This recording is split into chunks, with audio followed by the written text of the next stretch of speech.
Yagyou is a game that has a pretty bad reputation. Still, when I first got it, I was really excited to play this one. An RPG with a horror theme and a real-world Edo period setting? That sounded great! And then I tried to play it, and found out why it has such a bad reputation. Yagyou is an event from Japanese folklore where one night a bunch of demons get together and have a parade. And of course there's stories about people who accidentally wind up caught up in it. There's a lot of variations on these stories. Sometimes it's one night a year, sometimes it's whenever the mood strikes them. Over the centuries there's been a lot of famous art based on Yagyou because artists love drawing monsters. The story for the game Yagyou is that one night a fireball went through the sky, and then after that all the demons woke up and started roaming the town. The Lord fled the city for safety, but not before he requested that his best ninja take care of it.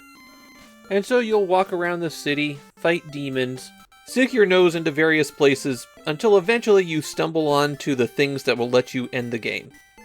Yagyou is exceptionally directionless. From the start of the game, you're free to go just about anywhere you want. The city consists of 120 screens, and it's not the best designed map.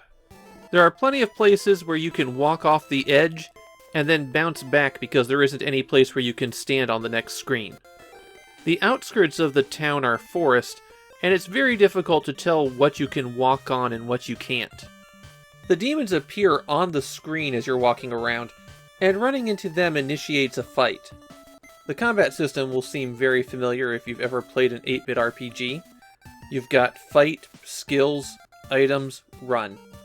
It's not an especially deep combat system, but it plays pretty quick. One thing to be aware of is that the monsters that you'll find wandering around aren't necessarily scaled to your level. You will encounter things that you can't hurt. One positive thing about the combats in this game, you level up very quickly. It only takes a fight or two to go up your first level, and the rest of them can go just as quick. When you level up, you get additional hit points and will points, which are the magic points for this game, but your stats do not increase at all. What you have to do is, after you've leveled up, go to a temple and then pay the priest there to increase your stats. One more thing to be aware of in the combat, the weakest monsters in the game also have the ability to poison you, and the only ways to cure poison are with magic or an item that you have to buy in shops. For that reason, I'd recommend that the very first thing that you do when you get into the game is go buy some antidote. There is a day-night cycle in this game, and shops close up in the evening, so don't rely on being able to purchase one after you're poisoned. The other shops you'll find around town are bars where you can drink to recover your will, or a tea house where you can listen to rumors and recover a small amount of health. There are also inns that will fully recover your health, but also cause a lot of time to pass. None of the buildings are labeled, so the only way to know what they are is to go inside them. Except inside some of the buildings are dungeons. The game throws in some first-person dungeons as an additional treat. You won't be able to make much progress in them unless you bring a rope, though. Hitting the B button will bring up this menu. Your options here are talk, skill, items, status, recruit, solo, or camp. Choosing camp rearranges that menu and adds a few options while taking away others. Very few of these work the way that you would expect as well. For example, people in town won't talk to you as a ninja. You have to go to the camp menu, then select the new option that appears to disguise yourself, and then you can converse with some townspeople, but other townspeople will decide to attack you instead. If you go to the outskirts of town, or if you get into a fight with a monster, then you drop to the disguise. Having the disguise helps you recruit additional party members.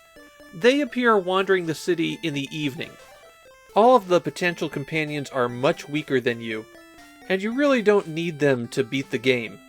Once they're in your party, the solo option has them leave you alone for a little while from the camp menu you can dismiss them entirely. Skills have to be purchased from a shop. The ninja and the priests have different shops that they have to go to as well. The camp menu also brings up the option to save the game.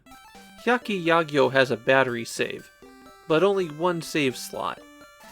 As you might guess, there's no sequel to this game, but there was one in development until very recently. During the 90s, the developer and publisher Yagyou transitioned to making adult games, and one of those in development was a sequel to Hyakki Yagyou. Yagyou went bankrupt in 2021, and development on the game stopped then. As for this much more innocent game, it's a mess of systems that don't really mesh together well. Any one of them would work okay in a different game, but they've all been dumped together here. Disguising yourself to have to work your way around people, that could be cool. Here it's just an annoyance that you have to use to talk to people. Recruiting your own party from the villagers? That sounds great. But it's time limited and the villagers you get are so weak that they're useless. Building up your strength during the day and fighting off monsters at night? That can be good, as long as the monsters are balanced around the player's abilities, and they don't just throw a pile of super tough monsters around.